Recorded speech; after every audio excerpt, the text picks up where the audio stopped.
Apa dalil para ulama yang mengatakan maulid itu dianjurkan?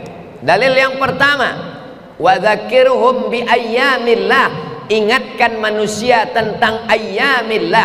Kata Imam Al-Baihaqi, ayyamillah artinya bi ni'amillah, nikmat Allah. Ingatkan mereka tentang nikmat sehat, ingatkan mereka tentang nikmat hidup, ingatkan mereka tentang nikmat Islam. Tapi nikmat yang terbesar di antara semua nikmat adalah nikmat datangnya Nabi Muhammad sallallahu alaihi wasallam. Dan maulid Nabi itu cara untuk mensyukuri, cara memberitahu umat Islam ini adalah datangnya Nabi Muhammad sallallahu alaihi wasallam. Kami sedang tidur-tiduran di masjid di Mesir. Pas lagi sedang tidur-tidur di masjid, datang orang Mesir bawa manisan. Manisan itu bahasa Arabnya halawah. Halawah, halawah, halawah, halawah. Kami pun bangun dari tidur mau marah sama dia. Marah karena dia jualan manisan di masjid. Apa kamu jualan manisan di masjid? Haram jualan di masjid. Kata dia majanan, gratis. Oh, boleh. Assalamualaikum warahmatullahi wabarakatuh.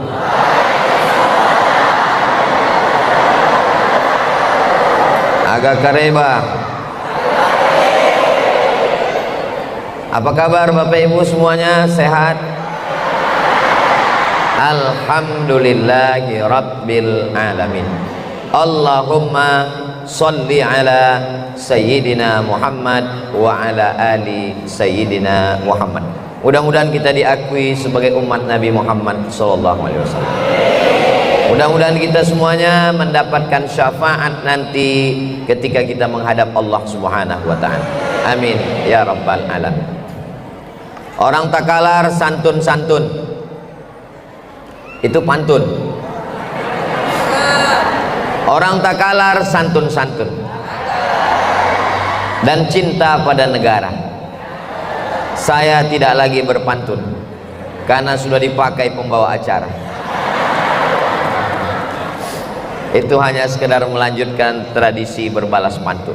Katanya kalau ada orang berpantun kita mesti balas.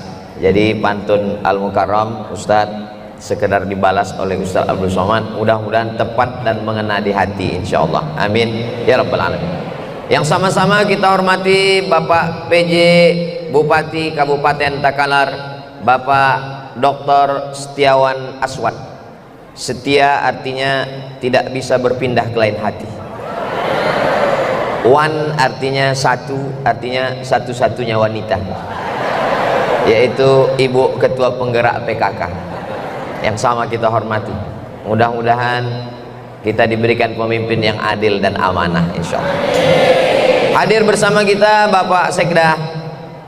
Bapak Sekda merupakan orang yang berbahagia karena beliau akan melaksanakan ibadah haji. Mudah-mudahan kita juga bisa menyusul beliau, mendapatkan haji yang mabrur, diberikan istiqomah iman dan Islam.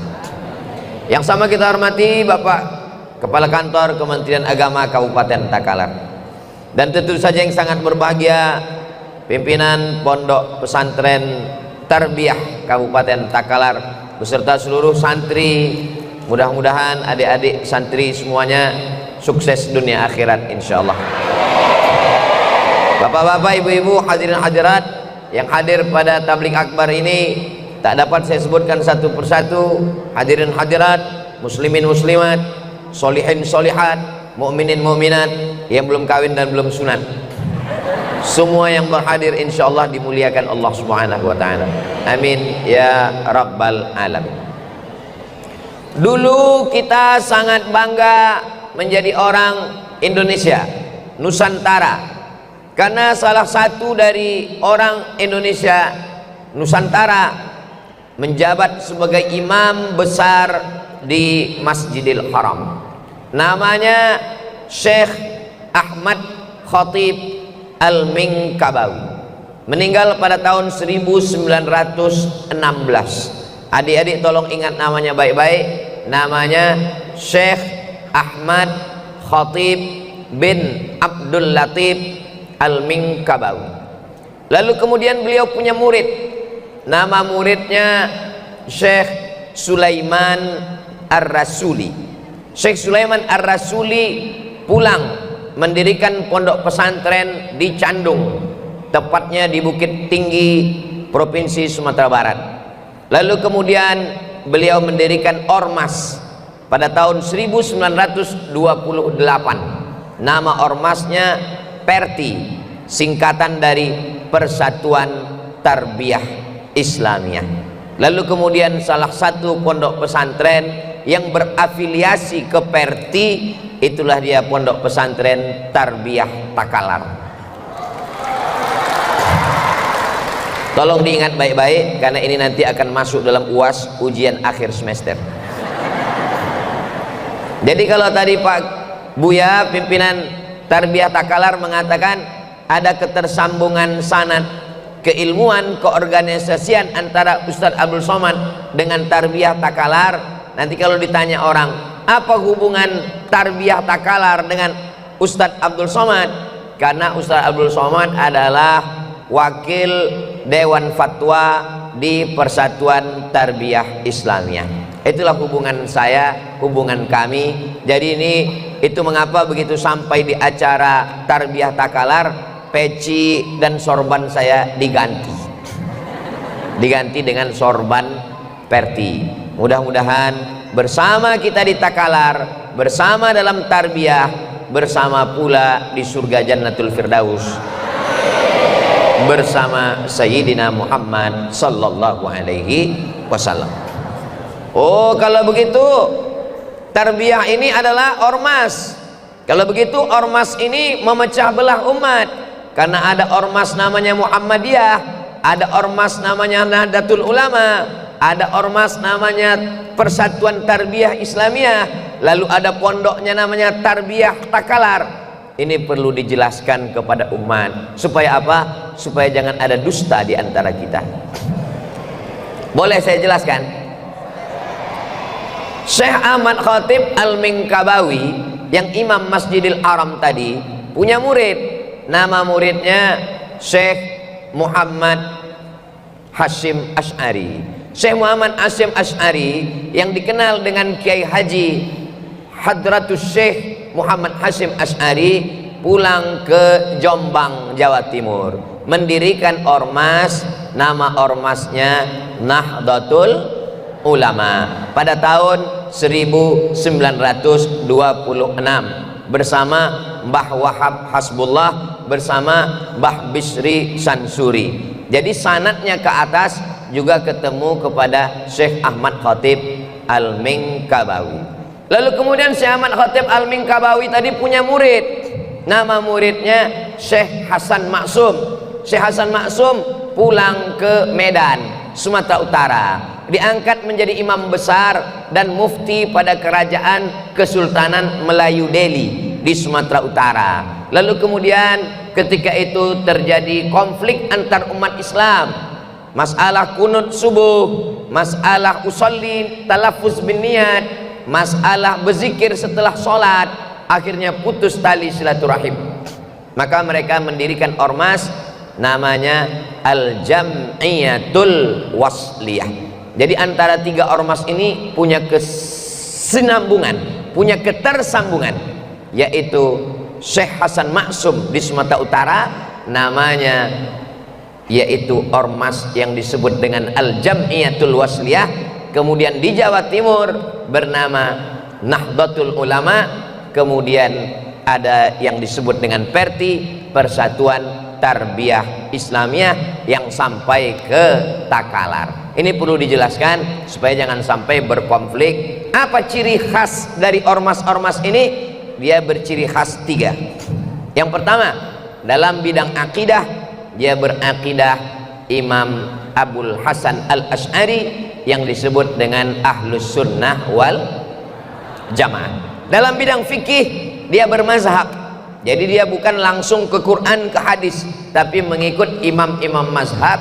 Itu yang disebut dengan Imam Muhammad bin Idris Asy-Syafi'i. Dalam bidang akhlak dia tasawuf, tapi bukan tasawuf falsafi.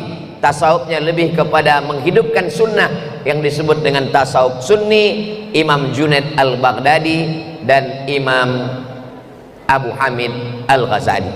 Akidahnya Imam Asy'ari, fikihnya Imam Syafi'i, dan tasawufnya Imam Abu Hamid al-Ghazali. Ini yang disebut dengan trilogi dalam bidang akidah, dalam bidang fikih, dalam bidang akhlak. Mudah-mudahan adik-adik bisa ingat semua.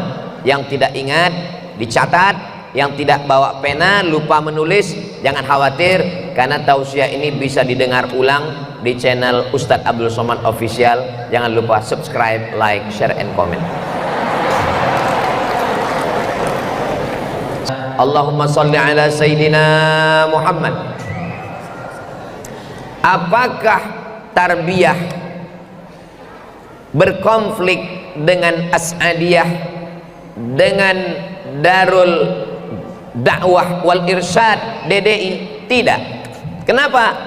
Karena semua lembaga pendidikan ini masih bernaung di bawah atap rumah yang besar. Rumah itu bernama Ahlus Sunnah wal Jamaah. Kita bertentangan dengan Ahlul Bid'ah wad Dhalalah. Jadi kalau adik-adik melihat di internet, di YouTube, konflik yang begitu tajam, itu konflik itu kalau berbeda dalam masalah akidah. Akidah kita adalah akidah sifat 20. Wujud, qidam, baqa, mukhalafatu lil hawadisi, qiyamuhu binafsihi, wahdaniyah, qudrat, iradat. Silakan ke pondok-pondok pesantren Nahdlatul Ulama, ke pondok-pondok pesantren tarbiyah, ke pondok pesantren tarbiyah Islamiyah, ke pondok pesantren yang diasuh oleh Dewan Darud Dakwah wal Irsyad, ke pondok pesantren yang di bawah As'adiyah, itu semuanya sama. Anak-anak tetap dalam akidah wujud, qidam, baqa, mukhalafatul lil hawadisi, qiyamu binafsihi, wahdaniyah, qudrat, iradat, ilmun, hayat, sama, basar, kalam, yang disebut dengan akidah sifat 20. Lalu dikritik orang sekarang, kenapa sifat cuma 20? Sifat Allah itu kan banyak, kenapa sifat cuma 20? Kalau ada orang yang mengkritik sifat 20, jangan dijawab, suruh dia sebutkan, coba sebutkan sifat 20. Kalau dia bilang saya nggak hafal 20 aja kau nggak hafal, apalagi 30. Sifat 20 bukan batasan, laisa ala sabilit tahdid. Sifat 20 adalah sifat yang disusun ulama untuk melakukan fit and proper test. Ini kan bulan Agustus, calon-calon bupati, gubernur, wali kota akan mendaftar ke KPU, Komisi Pemilihan Umum. Maka ada namanya syarat-syarat. Syarat menjadi bupati Takalar harus apa ya? Warga negara Indonesia. Pokoknya nanti lihat syaratnya di KPU. Jadi kalau tidak dibuat syarat-syarat ini, nanti orang Belanda datang mau jadi bupati Takalar, cerdas, S3, profesor, doktor, berilmu, on time, tepat waktu, tapi dia tidak bisa jadi bupati Takalar. Kenapa? Tidak lulus fit and proper test. Untuk apa sifat 20 itu dibuat? Sifat 20 dibuat untuk melakukan fit and proper test. Loh, sifat 20 itu fit and proper test siapa? Untuk menyeleksi Tuhan. Untuk menyeleksi Tuhan. Karena sekarang jumlah Tuhan di dunia ini, setelah diadakan survei, ada 4.000 Tuhan. Sekarang ada yang mau mendaftar jadi Tuhan di dunia ini sebanyak 4.000 yang mau ikut tes seleksi mau jadi Tuhan. Bagaimana cara menyaring Tuhan yang 4.000 ini? Mudah cara menyaringnya. Cara menyaringnya tinggal seleksi dengan sifat 20. Kalau lulus seleksi sifat 20, lulus jadi Tuhan. Sekarang kita tes satu-satu. Nabi Isa kalau ikut tes seleksi Tuhan, lulus atau tidak lulus? Tidak lulus. Tidak lulusnya di mana? Kita pakai sifat yang pertama, wujud. Nabi Isa itu wujud atau tidak wujud? Wujud. Kalau begitu lulus jadi Tuhan. Kan wujud. Pasal 1 lulus, tapi di pasal 2 dia kena wujud qidam. Qidam artinya apa? Qidam artinya tidak berawal. Sekarang saya tanya, Nabi Isa itu ada tidak awalnya? Ada. Awalnya dari mana? Dari rahim Maryam. Maka yang berawal bukan Tuhan. Sifat yang ketiga, wujud, qidam, baqo. Baqo artinya tidak berakhir. Sekarang saya tanya, Nabi Isa itu berakhir atau tidak berakhir? Berakhir. Kullu nafsin dha'iqatul maut. Maka Nabi Isa tidak lulus pasal 2 dan pasal 3 untuk menjadi Tuhan. Jelas? Apanya yang jelas? Bahwa sifat 20 adalah sifat yang disusun ulama untuk menyeleksi 4.000 Tuhan. Ini ceramah Ustaz Abdul Somad ini kok begini ceramahnya? Loh, saya bicara di dalam masjid, di depan santri tarbiyah, dan saya sebagai wakil komisi fatwa berbicara di depan santri saya. Boleh apa tak boleh? Boleh. Kalau ada orang yang tersinggung, ya salah sendiri. Kenapa tonton channel Ustaz Abdul Somad? Saya bicara tentang Islam. Al-Quran mengatakan Qul huwallahu ahad. Esa tunggal, tidak berbilang. Allahus samad, meminta hanya kepada Allah. Lam yalid walam yulad. Kalau ayat itu menyinggung orang lain, dianggap mengintervensi agama orang lain, berarti nanti sholat subuh, sebelum sholat subuh ada namanya sholat qabliyah subuh. Qabliyah subuh itu rakaat pertamanya qul ya ayyuhal kafirun, rakaat keduanya qul huwallahu ahad. Berarti nanti orang kalau takut baca lam yalid walam yulad, gimana waktu dia sholat? Allahu akbar, Al-Ikhlas, Allahu Akbar. Jangan takut menjelaskan tentang agama kita, karena kita tidak mengganggu keyakinan orang. Ustaz Abdul Somad hanya menjelaskan isi Al-Quran. Adapun urusan agama orang, wala ana abidum ma'abattum wala antum abiduna ma'abud lakum dinukum. Adik-adik saya yang ada di pesantren modern tarbiyah, mereka belajar sifat 20, sudah punya pisau. Nanti kalau mereka nonton di internet, banyak agama macam-macam aliran, insya Allah anak bapak ibu sudah tersaring, sudah tereliminasi aliran-aliran agama-agama. Mereka akan tetap dalam la ilaha illallah Muhammadur Rasulullah dengan sifat 20. Mana tahu nanti ada bapak ibu yang bingung, apa itu Pak Ustadz? Anak kami di pesantren tarbiyah belajar sifat 20. Sifat 20 untuk menguatkan akidah bahwa Tuhan hanya satu, la ilaha illallah Muhammadur Rasulullah sallallahu alaihi wasallam. Ada seorang artis bersemedi di tengah malam, pejam mata, matikan lampu. Apa yang kelihatan? Gelap. Di dalam gelap itu dia mengatakan, saat bersemedi dia melihat Tuhan. Tuhan warnanya hitam. Pejam mata, nampak Tuhan warna hitam. Apakah Tuhan ini lolos fit and proper test sifat 20?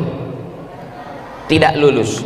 Kena di sifat yang keempat, wujud, qidam, baqa. Yang keempat, mukhalafatuhu lil awadis. Allah berbeda dengan makhluk. Maka kalau kita pejamkan mata, nampak seperti cacing, nampak bulat, nampak petak, nampak kubus, ada hitam, ada merah, ada hijau, itu bukan Tuhan. Apa yang bisa menyelamatkan kita? Sifat yang keempat, mukhalafatuhu lil awadis. Jadi adik-adik nanti kalau belajar sifat 20 di pesantren tarbiyah, fokus dan serius, karena itu untuk menguatkan akidah di akhir zaman. Zaman dulu orang menyebarkan kesesatannya melalui buku di rumah, tapi sekarang orang punya channel. Jangan khawatir anak bapak ibu nonton YouTube, jangan khawatir mereka nonton TikTok. Kenapa? Karena akidahnya sudah kuat, karena mereka belajar di pesantren modern tarbiyah Takalar. Jangan lupa daftarkan anak-anak Anda segera. Ustadz sudah menyebut pesantren tarbiyah Takalar ini beberapa kali. Memang begitu, dia tiap 5 menit sekali mesti disebut. Tujuan saya tidak, tujuan saya supaya apa? Supaya anak-anak kita selamat dalam akidah Ahlus Sunnah wal Jamaah. Dalam masalah fikih kita istiqamah dalam mazhab Syafi'i. Allahu Akbar. Tadi subuh saya imam. Allahu Akbar. Bismillahirrahmanirrahim. Mazhab Syafi'i. Kalau mazhab Maliki, Allahu Akbar. Alhamdulillahi Rabbil Alamin. Tidak pakai bismillah. Ustaz kau tahu? Saya belajar di Maroko, Mauritania, Aljazair, Tunisia, Andalusia. 5 negara ini mazhabnya Maliki, 100% Maliki, tidak pakai bismillah. Allahu Akbar, Alhamdulillahi Rabbil Alamin. Saudi Arabia, mazhab Hambali. Allahu Akbar. Alhamdulillahi Rabbil Alamin, Ar-Rahmanir Rahim. 3 mazhab. Mazhab Syafi'i jahar, Bismillahirrahmanirrahim. Mazhab Maliki tidak pakai basmalah sama sekali. Mazhab Hambali dan Hanafi sir. Yang benar mana Pak Ustadz? Semuanya benar, karena 4 imam mazhab ini adalah imam Ahlus Sunnah wal Jamaah. Yang salah mana? Yang nggak sholat. Tapi misalnya subuh saya diminta jadi imam di Takalar, Ustaz Abdul Somad silakan maju ke depan untuk menjaga adab. Maka saya tidak maju ke depan. Kenapa? Karena saya tidak tahu di masjid itu mazhabnya pakai mazhab apa. Saya khawatir kalau masjid itu Masjid Muhammadiyah, Masjid Muhammadiyah mentarjihkan majelis tarjih Muhammadiyah, mereka pakai basmalah mazhab Hambali. Makanya Masjid At-Taqwa Muhammadiyah bismillahnya sir. Saya ceramah di Masjid Muhammadiyah 4 tahun, mengajar hadis setiap subuh Sabtu dari tahun 2009, 10, 11, 12, 13. Sekalipun saya tidak mau maju ke depan. Kalau diminta saya maju ke depan, Ustadz maju ke depan, batuk. Kenapa Ustadz tidak mau maju? Karena kalau saya maju ke depan, saya baca bismillah jahar, saya pakai kunut Allahumma hdina fiman hadait, makmum saya di belakang belum tentu semuanya faham. Banyak makmum yang tidak mengerti. Dia belajar dari mulai SD, SMP, SMA, Muhammadiyah. Dia merasa tidak enak hati karena imam berbeda. Maka menjaga persatuan lebih utama. Lebih baik tidak maju ke depan. Ini namanya adab berbeda mazhab. Imam Masjidil Haram namanya Syekh Abdurrahman Sudais. Imam Masjidil Haram, Imam Masjid Nabawi, semua imam-imam itu ketuanya namanya Syekh Abdurrahman Sudais, doktor dari Ummul Qura. Datang ke Jakarta, diminta jadi imam di Istiqlal. Beliau maju jadi imam di Istiqlal. Semua makmum penasaran, kira-kira jahar atau sir ya. Videonya masih ada, cari di internet. Syekh Abdurrahman Sudes imam di Istiqlal, cari nanti, jangan sekarang. Syekh Abdurrahman Sudes maju jadi imam di Istiqlal. Allahu Akbar, Bismillahirrahmanirrahim. Heran semua jamaah.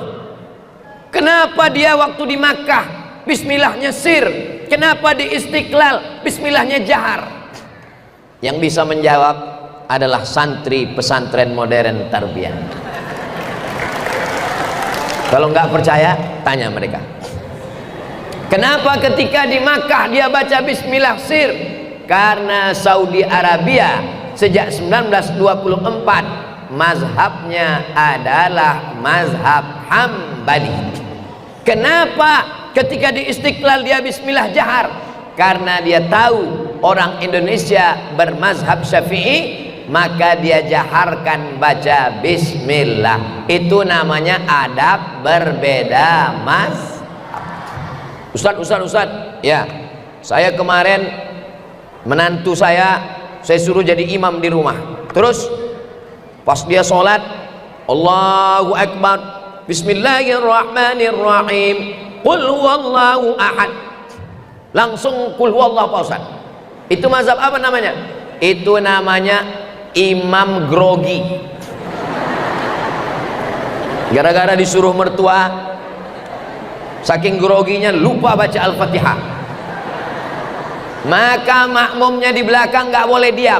Makmum di belakang mesti ngasih tahu, hai imam, kamu lupa baca Al-Fatihah. Lalu imamnya di belakang ngasih tahu, bro, lupa ya, batal sholatnya. Makmum batal sholatnya karena dia sudah mengeluarkan dua kata. Sedangkan imam batal sholatnya karena tidak membaca Al-Fatihah. Lalu yang benar bagaimana? Makmum di belakang ngasih tahu, Bismillahirrahmanirrahim, Alhamdulillahi Rabbil Alamin. Lalu si imam memperbaiki bacaannya tanpa harus mengucapkan terima kasih ya. Ini pentingnya ilmu. Tidak selesai dengan tablik akbar, tidak selesai dengan pengajian. Mesti belajar, daftarkan anak ke pondok pesantren untuk tahun ajaran 2024-2025. Daftarkan segera ke pesantren modern Tarbiyah Takalar. Ustadz Abdul Somad ini merusak persatuan kami di Sulawesi Selatan. Ustadz, kenapa hanya ngomong pesantren modern Tarbiyah Takalar? Saya sudah bolak-balik ke pondok pesantren Darud Dakwah. Darud Dakwah atau Dewan Dakwah?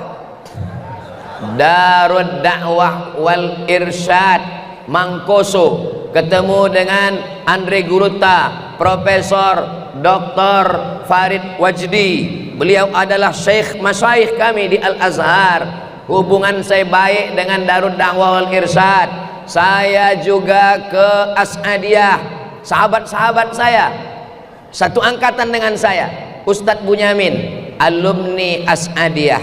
Sebelah kanan Ustadz Bunyamin, sebelah kiri Ustadz Hasbi, alumni DDI Mangkoso. Alhamdulillah hubungan kita baik. Kita tidak rebut-rebutan santri, karena kita tujuannya satu, menyelamatkan Indonesia dalam bingkai Ahlus Sunnah wal Jamaah.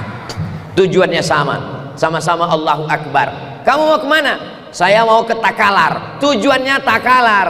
Ada yang naik mobil, ada yang naik motor, ada yang naik ojek, ada yang naik pesawat, ada yang naik kapal selam. Semuanya sampai. Jangan kelahi sikut-sikutan, karena ulama dulu tidak pernah kelahi. NU tidak kelahi dengan Muhammadiyah, tidak kelahi dengan Tarbiyah, tidak kelahi dengan Al-Jamiatul Wasliyah. Semuanya dalam bingkai la ilaha illallah Muhammadur Rasulullah sallallahu alaihi wasallam. Ini yang pertama. Baru pertama Pak Ustaz. Ya. Yang kedua yang mau saya jelaskan adalah, karena ini yang di dalam. Ini di dalam ini. Penjelasan saya yang pertama tadi di dalam masalah akidah, dalam masalah fikih, dalam masalah akhlak. Jangan sesama kita ini kelahi cakar-cakaran di dalam. Kelahi antara yang pakai cadar dengan yang pakai jilbab panjang. Kata yang jilbab panjang, kamu kenapa pakai cadar? Kata yang pakai cadar, kamu kenapa pakai jilbab, wajahmu masih kelihatan. Kalau yang pakai cadar dengan yang pakai jilbab kelahi, yang ketawa yang nggak pakai baju. Selama dia menutup aurat, kami di Al-Azhar diajarkan pakai cadar itu dianjurkan. Apalagi bagi anak gadis perempuan yang cantik-cantik dianjurkan pakai cadar. Karena kalau sampai wajahnya kelihatan, banyak orang yang salah suap waktu makan. Anak gadis yang muda-muda, yang putih-putih, yang bening-bening, yang cantik-cantik dianjurkan pakai cadar. Karena kalau sampai dia berdiri di pinggir jalan, banyak supir angkot yang nabrak tiang listrik. Bagus pakai cadar. Tapi yang tidak pakai cadar juga punya dalil. Mana dalil yang tidak punya pakai cadar? Yang tidak pakai cadar berdalil dalam mazhab Maliki bahwa Imam Malik membolehkan orang makan, membolehkan perempuan makan walaupun ada laki-laki. Lihat pendapatnya, boleh makan. Kalau boleh makan ada laki-laki, berarti tangannya kelihatan dan wajahnya kelihatan. Gak mungkin dia bisa makan kalau wajahnya tertutup, kecuali kalau makannya itu di blender, disedot pakai pipet. Imam itu berpendapat sedikit saja, maka pendapatnya itu bisa dijadikan sebagai dalil tentang perempuan yang boleh makan padahal ada laki-laki ajnabi, menunjukkan bahwa tangannya kelihatan, wajahnya kelihatan. Karena waktu dia makan itu pasti tangannya memegang lauk pauk dan tepung gandum dan disuapkan ke mulut, wajahnya kelihatan. Dalilnya dari mana? Sekarang orang bertanya, mana dalilnya? Mana dalilnya? Dalilnya adalah kata Nabi sallallahu alaihi wasallam, illa ma zahara minha, kecuali yang biasa terlihat. Yang biasa terlihat itu mana? Nabi menunjukkan, innal mar'ata, sesungguhnya perempuan, idza balagatil mahid, kalau sudah sampai usia haid, mohon maaf, sampai usia menstruasi, la yasluh laha an yura minha, tidak boleh terlihat dari tubuhnya illa hadza, wajah, wa hadza, telapak tangan. Jadi wajah dan telapak tangan boleh kelihatan. Itu maka kami di Al-Azhar kalau ditanya apakah boleh perempuan ini pakai cadar, boleh. Apakah boleh perempuan tidak pakai cadar, pakai jilbab saja, boleh. Jangan kelahi antara keduanya. Yang pakai cadar jangan diejek. Ini banyak perempuan, laki-laki mengejek perempuan pakai cadar. Ninja. Bagaimanapun juga cadar adalah bagian dari ajaran agama Islam. Berapa banyak perempuan bercadar yang solihah, yang taat, diejek-ejek, turun murka Allah. Akhirnya 2 tahun kita pakai cadar. Tahun 2020 sampai 2021 pakai cadar terus, masker. Datang Covid, wajib bercadar. Jangan mengejek syariat agama Allah kalau kita tidak mampu. Begitu juga dengan yang bercadar, tidak mengejek perempuan yang tidak bercadar. Kenapa? Karena perempuan-perempuan yang solihah begitu banyak yang memperlihatkan wajah. Kami ketika belajar di Maroko, itu ada dosen namanya Dr. Faridah Zamro. Dr. Faridah Zamro mengajar hadis di Darul Hadis, tidak bercadar. Dan Dr. Faridah Zamro ini punya guru, nama gurunya Syekh Muhammad Rawandi. Syekh Muhammad Rawandi tidak pakai cadar karena dia laki-laki. Syekh Muhammad Rawandi punya guru namanya Bintus Syati, namanya Syekhah Dr. Profesor Aisyah Abdurrahman binti Syati, ahli tafsir dari Mesir, diundang oleh Raja Hasan II untuk mengajar di Qarawiyyin Maroko dan mengajar di Darul Hadis. Dia perempuan tidak bercadar. Jadi kita tidak boleh saling menyerang, saling mengejek sesama ahlus sunnah wal jamaah. Insya Allah kalau dimasukkan anaknya ke pondok-pondok pesantren yang mengajarkan tentang perbedaan mazhab, insya Allah dia tidak akan kelahi. Yang jadi masalah sekarang, ada orang-orang ketika berbeda pendapat dianggapnya bid'ah. Kalau berbeda pendapat langsung bid'ah, dolalah, masuk neraka. Masalah maulid Nabi ikhtilaf. Maulid Nabi itu termasuk masalah yang ikhtilaf. Sebagian membolehkan, sebagian tidak membolehkan. Maka kalau saya ditanya, Ustadz, bagaimana dengan maulid Nabi? Sebagian membolehkan. Yang mau ikut membolehkan silakan. Ternyata maulid terbesar di dunia itu bukan di Makkah, bukan di Mesir, bukan di Sumatera. Maulid terbesar di dunia di Pulau Sulawesi, Provinsi Sulawesi Selatan, di Kabupaten Takalar. Allahu Akbar. Jadi kalau ada orang mengatakan maulid itu bid'ah, bid'ah dolalah, dolalah masuk neraka, berarti yang paling banyak masuk neraka orang Kabupaten Takalar.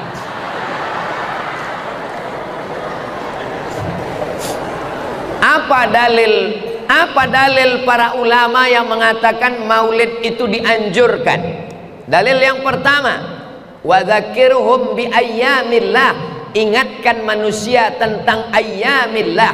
Kata Imam Al-Baihaqi, ayyamillah artinya bi ni'amillah, nikmat Allah. Ingatkan mereka tentang nikmat sehat, ingatkan mereka tentang nikmat hidup, ingatkan mereka tentang nikmat Islam. Tapi nikmat yang terbesar di antara semua nikmat adalah nikmat datangnya Nabi Muhammad sallallahu alaihi wasallam. Dan maulid Nabi itu cara untuk mensyukuri, cara memberitahu umat Islam ini adalah datangnya Nabi Muhammad sallallahu alaihi wasallam.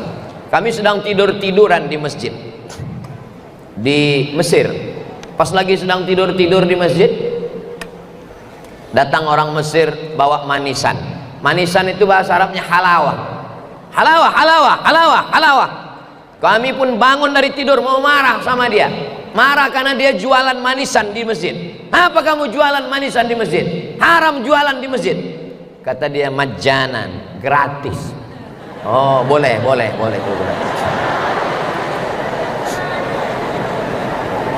Nanti kalau adik-adik dari Tarbiyah sampai di Kairo, terus Haithamin, di ujung ada stasiun terakhir metro kereta api, di sebelahnya ada masjid. Disitulah saya sedang tidur-tiduran, datang orang bawa manisan, halawah, halawah. Saya tanya, kenapa kamu bagi-bagi halawah? Allahumma sholli ala sayyidina Muhammad. Apa kamu nggak ingat ini 12 Rabiul Awal lahirnya Nabi Muhammad sallallahu alaihi wasallam. Jadi orang Mesir kalau dia tidak bisa buat maulid, kalau dia tidak bisa potong kambing, kalau dia tidak bisa potong ayam, maka dia bawakan manisan ke anak kecil sambil berselawat memberitahu ini adalah kelahiran Nabi Muhammad sallallahu alaihi wasallam. Di Riau bagaimana maulid? Di Riau ada namanya Maulid Arba'in. Arba'in artinya 40 malam. Malam 1, malam 2, malam 3. Puncaknya di malam 12 Rabiul Awal. Di Aceh bagaimana maulid? Di Aceh maulidnya 90 malam. 30 malam sebelum Rabiul Awal, 30 malam Rabiul Awal, 30 malam Rabiul Akhir. Jadi kalau kita pakai fatwa yang maulid bid'ah dolalah masuk neraka, jadi yang paling banyak nanti di neraka itu pertama Kabupaten Takalar, habis itu orang Riau, habis itu orang Aceh. Nah, 3 provinsi itu aja isi neraka jahanam itu. Berbeda pendapat melapangkan hati dengan cara baca pendapat para ulama. Ada seorang ulama namanya Al-Hafiz Ibnu Hajar Al-Asqalani. Kalau disebut Al-Hafiz itu artinya hafal hadis 300.000 hadis. 300.000 hadis dia hafal, dan dia membolehkan maulid 300.000 hadis. Sekarang ada ustadz hafal hadisnya cuma 3, itu pun kalau laptopnya hidup. Mati laptopnya, hilang sanadnya, hilang matannya. Tinggal lagi sebagaimana disabdakan oleh Rasulullah. Mana pernah Nabi bahasa Indonesia? Apa kata Imam Al-Hafiz Ibnu Hajar Al-Asqalani? Pendapat ini dikutip oleh Al-Hafiz Jalaluddin Abdurrahman As-Suyuti, meninggal tahun 911, dalam kitab Al-Hawi lil Fatawi. Ketika Nabi Musa menyeberang sungai, menyeberang Laut Merah, Nabi Musa selamat, dikejar oleh Fir'aun. Fir'aun tenggelam. Dan kita mensyukuri nikmat selamatnya Nabi Musa dengan melaksanakan puasa tanggal 10 Muharram. Sekarang Zulqa'dah, bulan depan Zulhijjah, habis Zulhijjah Muharram. Insya Allah nanti pada tanggal 10 Muharram kita semuanya berpuasa insya Allah. Amin.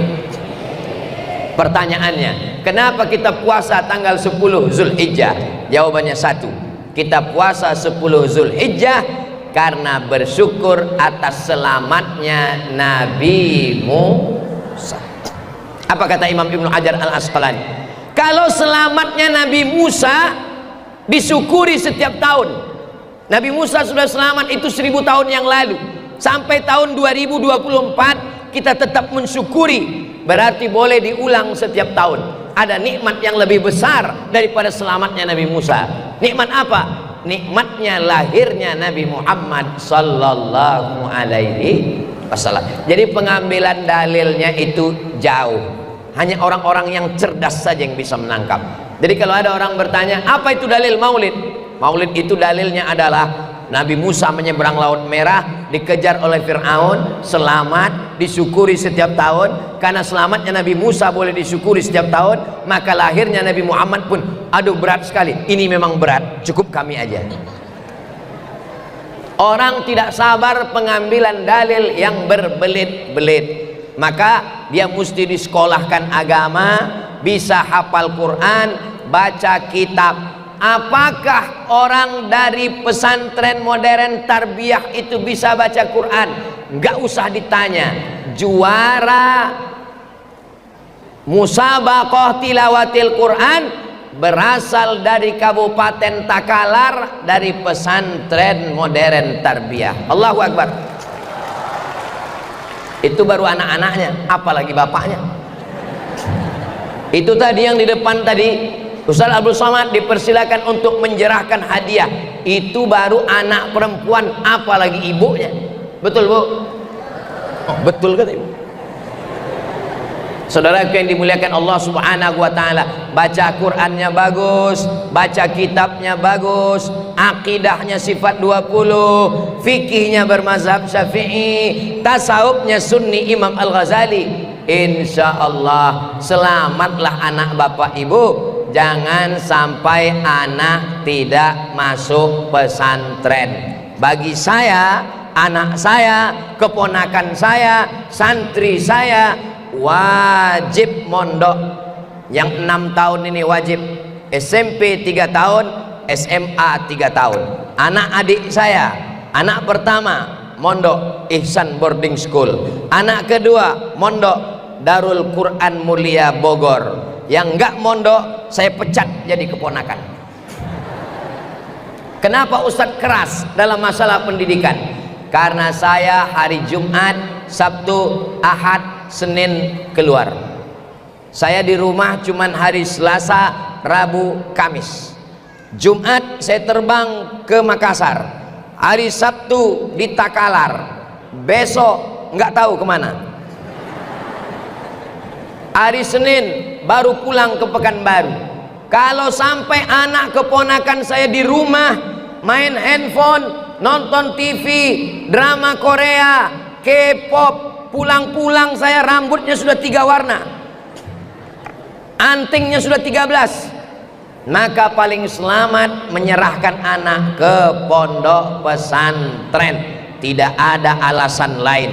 Bapak ibu yang punya anak yang sudah menyerahkan anak ke pesantren, alhamdulillahirabbil alam. Yang belum memasukkan anak ke pesantren, insya Allah tahun 2024 masukkan anak ke pesantren. Siap Bapak ibu? Yang tidak memasukkan anak ke pesantren, saya tidak tanggung jawab. Saya sudah sampaikan semuanya. Jangan sampai anak nanti kena narkoba, kena ganja, geng motor. Siapa yang membelikan sepeda motor? Bapaknya. Siapa yang membelikan handphone? Bapaknya. Siapa yang membiarkan dia keluar malam? Ibunya. Bapak ibu akan diminta tanggung jawab di hadapan Allah Subhanahu wa taala. La tus'alunna yauma idzin anin. Anak laki-laki dibawa anak perempuan, mabuk, sakau, pacaran, zina, dikejar geng motor, bunuh-bunuhan, mati. Nauzubillah, tidak terungkap. Untung kerasukan setan. Mau bagaimana generasi kita ke depan? Maka tidak ada jalan lain. Solusi benteng terakhir pertahanan bangsa Indonesia adalah pondok pesantren. Bersyukurlah kepada Allah, Sulawesi Selatan masih ada As'adiyah, masih ada DDI, masih ada Tarbiyah, masih ada Al Khairat. Ini semua berkat jasa para ulama-ulama kita. Mereka mengalir pahalanya insya Allah. Saya berharap setelah tablik akbar, jangan tablik akbar hanya sekedar tablik akbar. Kemarin Ustaz Abdul Somad di Takalar, betul. Ustaz Abdul Somad ingat nggak dengan Takalar?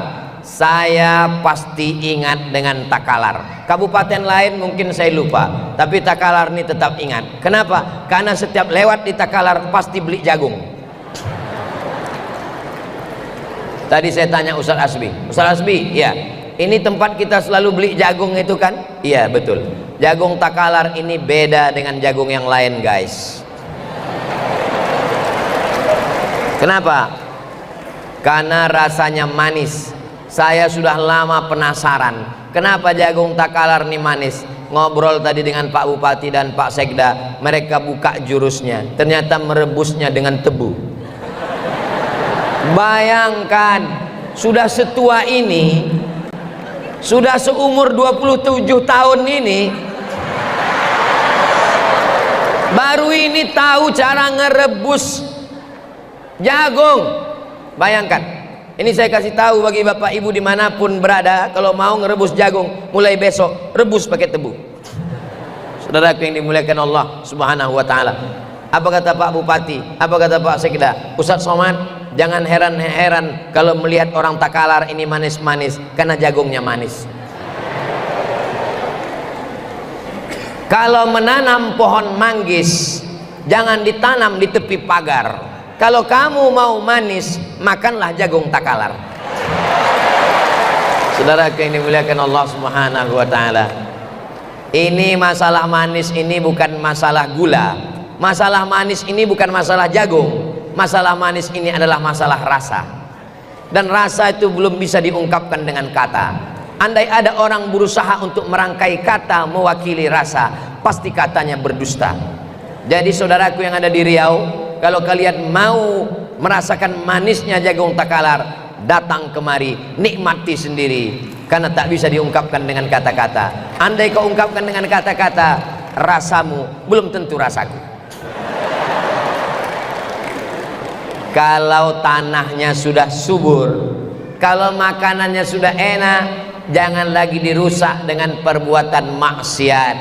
Ustadz Abdul Somad, ulama yang datang membawa dakwah Islam kemari banyak. Di antara ulama yang datang itu dari kampung halaman Ustadz Somad, dari Pulau Sumatera, Datuk Mahkota. Begitu cerita Pak Sekda. Kalau mau lengkapnya, datang ke beliau. Tapi jangan tanya sekarang, beliau lagi sibuk persiapan berangkat haji. Nanti pas pulang haji sekaligus minta minum air zam-zam. Apa maknanya? Bahwa kita, saya merasa jauh terbang, Dari Pulau Sumatera saya berangkat setelah subuh, terbang menuju Cengkareng, transit Jakarta. Dari Jakarta berangkat, azan maghrib baru sampai ke airport Sultan Hasanuddin Makassar yang ternyata berada di Maros. Berangkat habis subuh, maghrib baru sampai. Saya merasa dakwah ini sudah jauh, tapi begitu mendengar ucapan Pak Sekda Ustaz Abdul Somad, Datuk Mahkota datang kemari, sebelum ada pesawat, ternyata yang kau lakukan ini belum ada apa-apanya Abdul Somad. Kita mesti belajar kepada ulama zaman silam, zaman dulu. Hari ini Abdul Somad naik pesawat, hari ini Abdul Somad dijemput dengan mobil. Gimana mobilnya? Cepat, disediakan poreder di depan. Zaman saya kecil dulu, kalau ada wiu-wiu itu orang mati, ambulan. Sekarang kalau ada wiu-wiu, rupanya Ustaz Abdul Somad di belakang. Begitulah dimudahkannya dakwah. Mudah-mudahan yang mentaja, yang mensponsori, yang mendukung dakwah sehingga terwujudnya tabligh akbar Takalar hari ini, diberikan Allah kebaikan dunia dan akhirat insyaallah. Dari bawah, masyarakat dididik di pondok pesantren. Masyarakat yang tidak mondok di pesantren dengan acara maulid dihidupkan, baca Barzanji, baca Simtud Durar, baca Diyaul Lame, baca Ratib Al-Haddad, baca Ratib Al-Attas. Ini yang tidak sekolah. Bagi yang di pondok, masukkan ke pondok pesantren. Tapi kalau pemimpinnya tidak peduli, ini sia-sia belaka. Anak pesantren tidak dihormati, maulid tidak disanjung, tidak dihadiri. Tapi di Kabupaten Takalar, maulid tetap hidup, acara pesantren, musabaqah tilawatil Quran, juara. Bayangkan, seluruh qori-qori di Sulawesi Selatan dikumpulkan, juara satunya adalah Kabupaten Takalar. Maka kalau ada orang Takalar yang tidak pandai mengaji, silakan pindah ke kabupaten lain. Menjadi orang Takalar ini resikonya besar. Kenapa? Sudah membawa nama besar, juara musabaqah tilawatil Al-Quran. Nanti kalau kumpul di masjid pinggir jalan, misalnya kita musafir di pinggir jalan, maghrib, ternyata imamnya sakit di rumah, nggak ada imam, semua mereka akan nanya, kamu dari mana? Dari Takalar, silakan maju ke depan. Hati-hati orang Takalar, karena kalian membawa nama besar, juara musabaqah tilawatil Quran. Saya pernah juga hadir di satu daerah, qorinya masya Allah. A'udzubillahi minasyaitonir rajim. Semua jamaah Allah, saya pun mengatakan, qori kita, anak-anak kita. Selesai tausiah dikasih tahu sama panitia, mohon maaf Pak Ustadz, itu qorinya pemain naturalisasi. Rupanya diundang dari luar kota. Tapi qori kita tadi itu jangan-jangan dari luar kabupaten, asli putra Takalar, betul. Ada juara musabaqah tilawatil Quran tingkat kabupaten, juara tingkat provinsi, juara tingkat nasional, juara. Karena juara nasional akhirnya dibawa musabaqah di Maroko. Otomatis karena mau keluar negeri ngurus paspor, ketika sampai di imigrasi ditolak sama imigrasi. Kenapa? KTP-nya 5. Setiap ada musabaqah dia ikut ganti KTP. Setiap ada musabaqah ganti KTP. Kejahatan atas nama Tuhan, kejahatan atas nama Al-Quran itu tidak terjadi di Takalar. Kenapa? Karena yang juara-juara tadi asli dari Takalar. Ini Ustaz Somad ini jangan-jangan nyindir deh ini. Enggak, saya tidak nyindir. Saya karena yakin maka saya ngomong begitu. Tidak akan mungkin berani maju ke depan kalau bukan orang Takalar. Kalau bukan orang Takalar mana mungkin berani maju ke depan. Pasti masyarakat komplain, itu anak siapa itu? Itu datang dari mana itu? Maka kita didik anak kita. Assalamualaikum Ustaz. Waalaikumsalam. Ustaz bisa datang ke rumah saya. Acara apa ya Pak? Acara Maulid Nabi, Isra Mi'raj, Nuzul Quran, nasihat pernikahan, acara akikah, acara khitan, acara nikah, nikah lagi. Acara apa ini Pak? Mohon maaf Pak Ustadz, bukan nikah. Akikah? Bukan. Walimah? Bukan. Maulid? Bukan. Isra Mi'raj? Bukan. Halal bihalal? Bukan. Melepas jamaah haji? Bukan. Terus acaranya apa? Ruqyah. Saya diminta meruqyah ke rumah jamaah. Yang mau diruqyah siapa Pak? Anak saya. Laki-laki apa perempuan? Saya paling takut meruqyah perempuan. Soalnya kalau dia sehat nanti minta nikah sama saya. Laki-laki apa perempuan? Laki-laki Pak Ustadz. Alhamdulillah. Penyakitnya gimana Pak? Anak saya ini dari pagi sampai sore sampai malam enggak mandi, enggak sholat, enggak ngaji, enggak makan, enggak tidur. Terus gimana? Nembak musuh yang enggak mati-mati.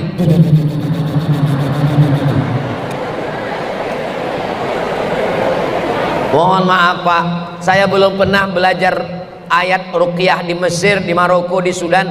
Belum pernah belajar doa Allahumma inni a'udzubika min game online.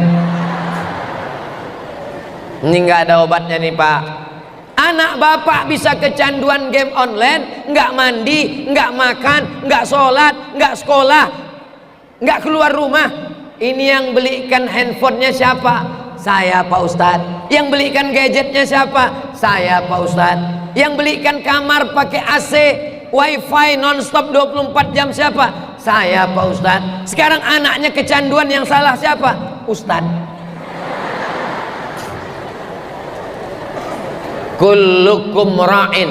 Ibu, bapak, kalian adalah kepala rumah tangga. Bapak kepalanya, ibu wakilnya. Kullukum mas'ulun ar-ra'iyati. Kalian akan ditanya, kalian akan diminta tanggung jawab di hadapan Allah Subhanahu wa taala. Maka yang sudah memasukkan anak ke pesantren, selamat. Anak kalian selamat dari drama Korea, selamat dari judi, selamat dari game online, selamat dari perbuatan maksiat. Mudah-mudahan anak kita semua jadi anak yang soleh dan solihah insyaallah. Kawan saya alumni Al-Azhar Mesir ngajar di sekolah, razia handphone, tangkap semua pelajar yang bawa handphone, tangkap, kasih password. Sampai di kantor diperiksa handphone satu-satu, tertangkap handphone yang paling parah, paling dahsyat. Panggil orang tua, datang ibunya. Ibu, orang tuanya, iya, ini handphone anak ibu, isinya dahsyat, luar biasa.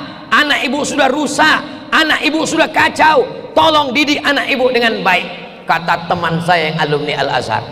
Lalu ibunya nangis. Apa kata ibunya? Mohon maaf Pak, ini handphone suami saya.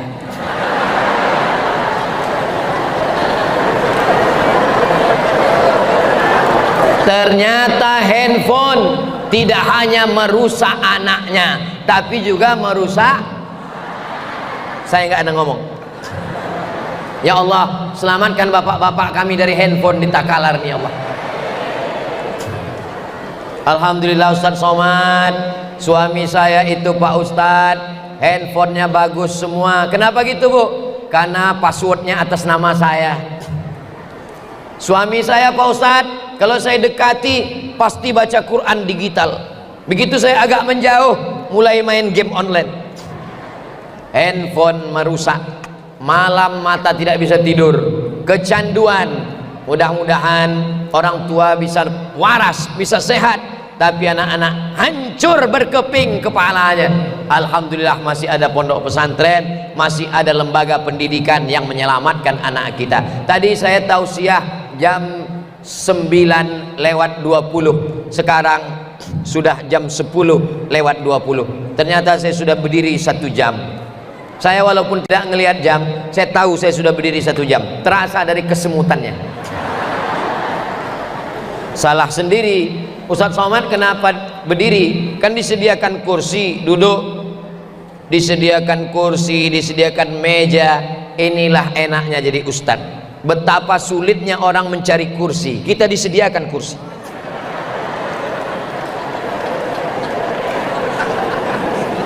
Disediakan botol 2. Itu botol 2 itu artinya kursi ada dan duduk 2 periode. Bayangkan itu. Tapi Ustadz lebih memilih berdiri. Kenapa Ustadz berdiri? Karena dari kecil kita diajarkan kalau ada orang tua duduk di bawah, tidak sopan duduk di atas kursi. Pendidikan orang tua. Saya sampai hari ini, walaupun saya sudah tua, kalau saya duduk di atas kursi, melihat orang tua di bawah, rasa nampak wajah ibu saya marah. Karena waktu kecil saya duduk, tamu datang, mata ibu saya sudah ngasih kode. Saya tetap juga duduk. Begitu tamu pulang, langsung volume radio itu mengecil. Pendidikan sebelum modern tarbiyah, pendidikan sebelum pondok pesantren, pendidikan yang utama, pendidikan di rumah. Ibu-ibu yang kebetulan bekerja di kantor Bupati Takalar, ibu-ibu yang kebetulan bekerja di kantor dinas, jangan gara-gara tausiah ini besok semuanya ngadap Pak Bupati minta resign. Kalian tetap mengabdi sebagai abdi negara, tetap kerja di kantor camat. Tapi kalau sudah pulang jam 4 sore, mandi, sholat, kau punya waktu 2 jam untuk anakmu. Jam 9, jam 10, jam 8, jam 9, jam 10, didiklah anak. Jangan sampai anak datang bawa kertas, mama, ini nilai raporku, aku juara 1. Kau tetap juga scroll, mau cari jilbab apa yang bagus besok. Datang anak, mau tunjukkan rapornya, raporku bagus, nilaimu bagus. Bukannya kau respon, malah kau ambil handphone, kau foto dia, kau update status. Ada anak ribut sekali. Kita akan diminta tanggung jawab di hadapan Allah Subhanahu wa ta'ala.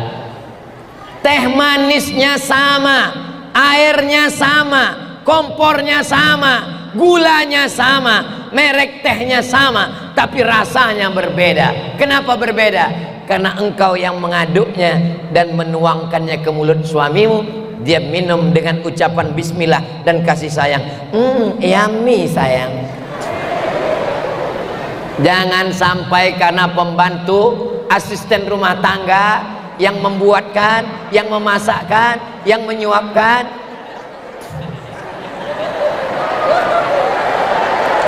akhirnya nanti ketika mau Idul Fitri, ketika pembantu pulang kampung, bukan cuma anakmu yang menangis, suami pun menangis juga.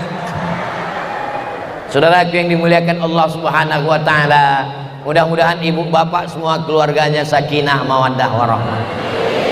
Allah menjaga Takalar dengan pemimpin yang adil dan amanah. Masjid sepenuh ini, sebesar ini, 2 lantai penuh semua. Insya Allah subuh besok pun begini juga insya Allah. Ya Allah, berikan kami rezeki supaya kami bisa juga berhaji, berumrah seperti Pak Sekda ya Allah. Labbaik Allahumma labbaik, labbaik la syarika laka labbaik, innal hamda wan ni'mata lak wal mulka la syarika lak. Mudah-mudahan Pak Sekda nanti di tempat-tempat makbul, di Hajar Aswad, di Hijir Ismail, di Maqam Ibrahim, di Rukun Yamani, di Bukit Sofa, di Bukit Marwah, di Arafah, di Musdalifah, di Mina, di Aqabah, di Wusta, di Ula, saat mereka pejamkan mata, yang dia lihat adalah wajah Ustadz Abdul Somad. Pak Sekda, tolong doakan siapapun yang engkau pejamkan mata, nampak kepala dinas, kepala badan, kepala kantor, yang ada kepala maupun tak berkepala, doakan kami di tempat yang baik itu Pak Sekda. Yang kutitipkan cuma satu, doakan supaya Ustadz Abdul Somad mati husnul khotimah. Jangan kuat-kuat, sakit juga hati. Tidak ada gunanya amal banyak, tidak ada gunanya tausiah banyak kalau matinya tidak husnul khatimah. Insya Allah kita semua ini matinya dalam la ilaha illallah Muhammadur Rasulullah sallallahu alaihi wasallam. Di akhir majlis mari kita sama berdoa, mudah-mudahan anak kita menjadi anak yang soleh dan solehah. Pondok pesantren, para atasis, para guru di pondok modern tarbiyah diberikan kesabaran mendidik anak kita, dan anak kita menjadi anak-anak yang soleh dan solehah, penghafal Quran, mujahid fi sabilillah. Ala hazihin niyah, al-fatihah. A'udzu billahi minasy syaithanir rajim. Bismillahirrahmanirrahim. Alhamdulillahirabbil alamin. Arrahmanir rahim. Maliki yaumiddin. Iyyaka na'budu wa iyyaka nasta'in. Ihdinas siratal mustaqim. Siratal ladzina an'amta 'alaihim ghairil maghdubi 'alaihim waladdallin.